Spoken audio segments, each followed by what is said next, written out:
प्यारे विद्यार्थियों, आप सभी का स्वागत है। NIOS कक्षा 10वीं विषय हिंदी।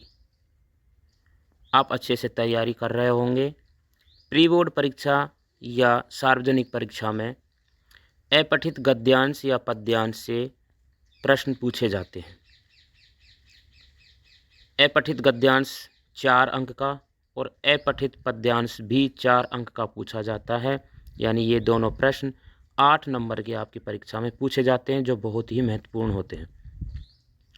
यहाँ पर हम उदाहरणों के माध्यम से आपको समझाएंगे कि आपको प्रश्नों के उत्तर किस प्रकार से समझ करके देने हैं, ताकि आपको पूरे अंक मिल सकें।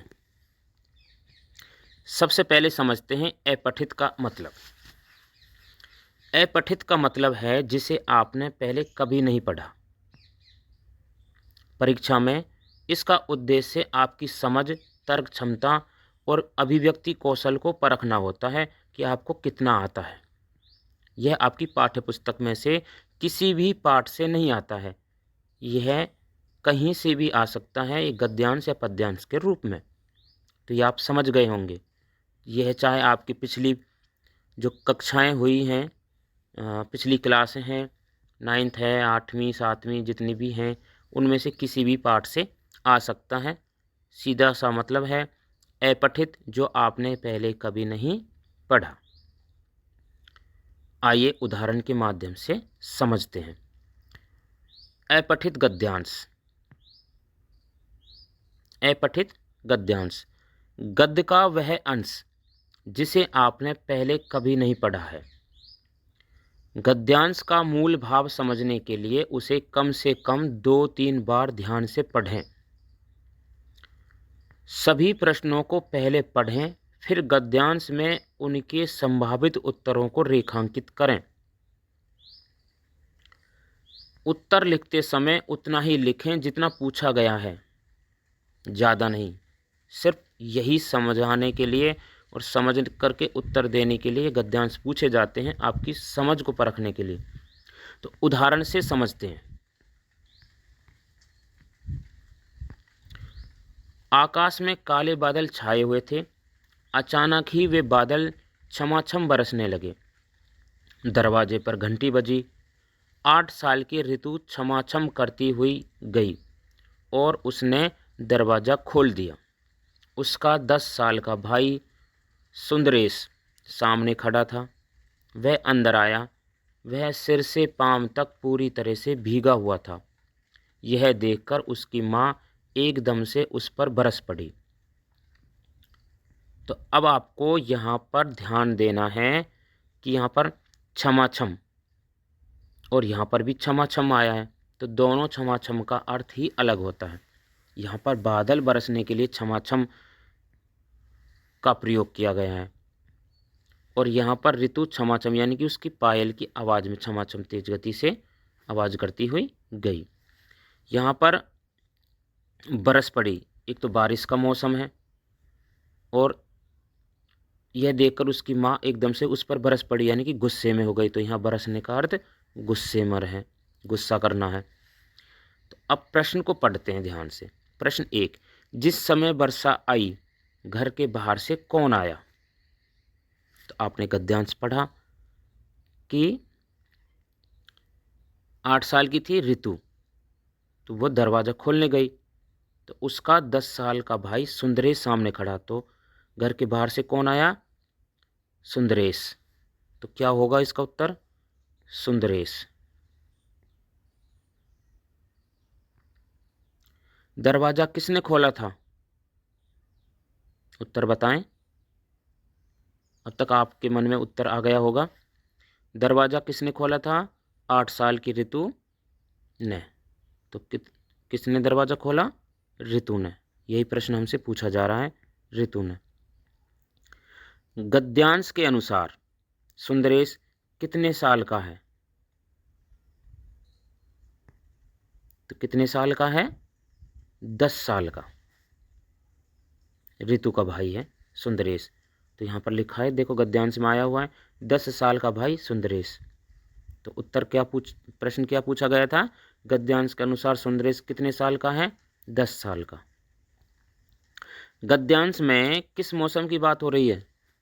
गद्यांश में वर्षा ऋतु की बात हो रही है। बादल शब्द का एक पर्यायवाची शब्द आपको लिखना है। तो बादल शब्द का एक पर्यायवाची शब्द क्या होगा बताइए? आप खुद से लिखेंगे, सोचिए। बादल, मेघ, क्या होता है? मेघ। आपको बादल के पर्यायवाची शब्द बनाने हैं तो पानी के पर्यायवाची याद कर लीजिए और उनमें द वर्ण अंत में लगा दीजिए। जैसे जल होता है तो जल में जलद बन गया, नीरद। इस तरह से बादल की पर्यायवाची बन जाएंगे। तो यह हो गए आपके 5 प्रश्न। पढ़ते हैं अपठित पद्यांश, जिसे काव्यांश भी कहते हैं। यह आपकी परीक्षा में आता है 4 अंक का। पहला पद्यांश यानी काव्यांश। हिमालय के आंगन में उसे प्रथम किरणों का दे उपहार, उषा ने हंस अभिनंदन किया और पहनाया हीरक हार। जगे हम लगे जगाने विश्व, लोक में फैला फिर आलोक, व्योम तम पुंज हुआ सब नष्ट, अखिल संस्कृति हो उठी अशोक। प्यारे विद्यार्थियों, ये जो पंक्तियां हैं इसके रचयिता जयशंकर प्रसाद जी हैं। उनकी कविता से लिया गया है। काव्य है रश्मि, तो वहाँ से लिया गया है। हमारा प्यारा भारतवर्ष शीर्षक कविता है।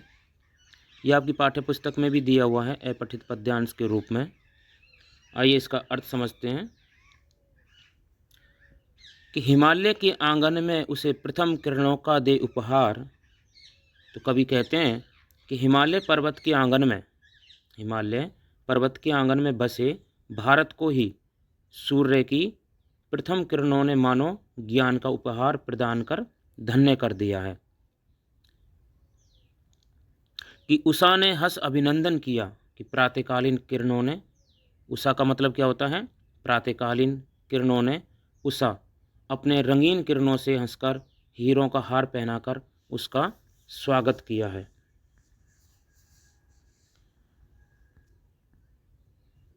क्या लिखा है? कि उषा ने हंस अभिनंदन किया और पहनाया हीरक हार। कि प्रातःकालीन जो किरण है जिसे उषा कहते हैं, ठीक है, कि उन्होंने अपनी रंगीन किरणों से हंसकर हीरों का हार पहनाकर उसका स्वागत किया है, अभिनंदन किया है। जगे हम लगे जगाने विश्व, जगे हम लगे जगाने विश्व। तो इसमें कवि कहते हैं कि इन ज्ञान की किरणों से जागकर हम पहले खुद जागे, इन ज्ञान की किरणों से हम खुद जागकर पहले जागे और फिर विश्व को यानी कि संपूर्ण संसार को हम ज्ञान की किरणों से, हम जो भारतवासी हैं वो जगाने लगे। विश्व यानी कि संपूर्ण संसार को विश्व कहते हैं। कि जगे हम लगे जगाने विश्व, लोक में फैला फिर आलोक। उसके बाद फिर सारे संसार में ज्ञान का प्रकाश फैलने लगा। आलोक का मतलब प्रकाश। व्योम तम पुंज हुआ सब नष्ट, अखिल संस्कृति हो उठी अशोक। व्योम, व्योम होता है आकाश। तम पुंज हुआ सब नष्ट, जैसे सूर्य की पहली किरण आने से जो आसमान में जो अंधकार होता है वो सब नष्ट हो जाता है। उसी प्रकार से भारत द्वारा फैलाए गए ज्ञान प्रकाश से, जो भारत ने ज्ञान प्रकाश फैलाया है, उससे अज्ञान रूपी जो अंधकार है, तमपुंज अंधकार रूपी जो अंधकार है, अज्ञान रूपी अंधकार है, वो समाप्त हो गया है। संपूर्ण पृथ्वी खुशी से झूम उठती है।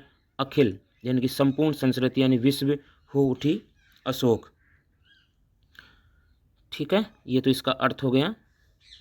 अब हम प्रश्न पढ़ते हैं इस पर आधारित। भारत का अभिनंदन किसने किया? भारत का अभिनंदन उषा ने। प्रभात की पहली किरण सवेरे ने उषा ने किया है। जगे हम कथन में हम कौन हैं? हम भारतवासी को कहा गया है। हम कौन है यहाँ पे? भारतवासी।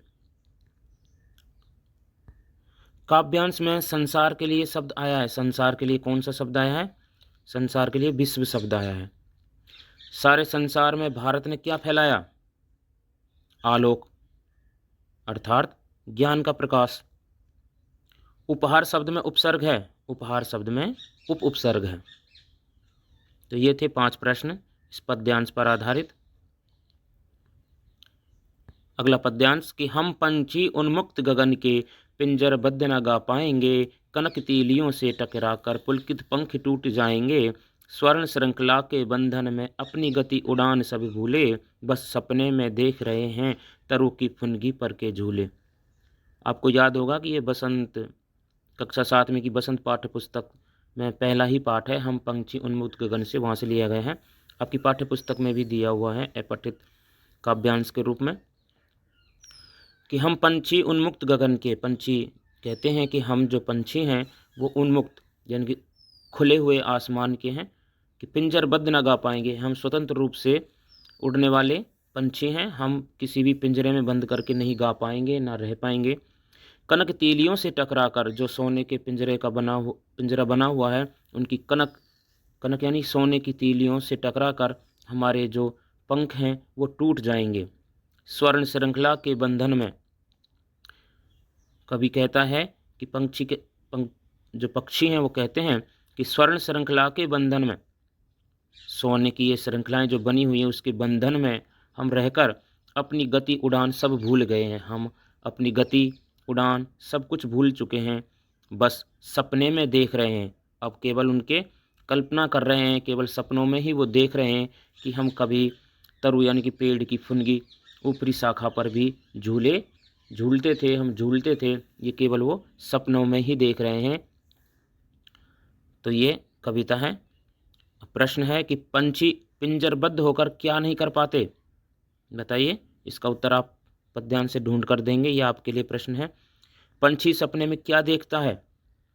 तीसरा प्रश्न, कनक शब्द का अर्थ क्या है? पंछी क्या भूल गए हैं? और प्रश्न है कि पंख किस से टकराकर टूट जाएंगे, यह आपके लिए होमवर्क है, आप करेंगे। धन्यवाद।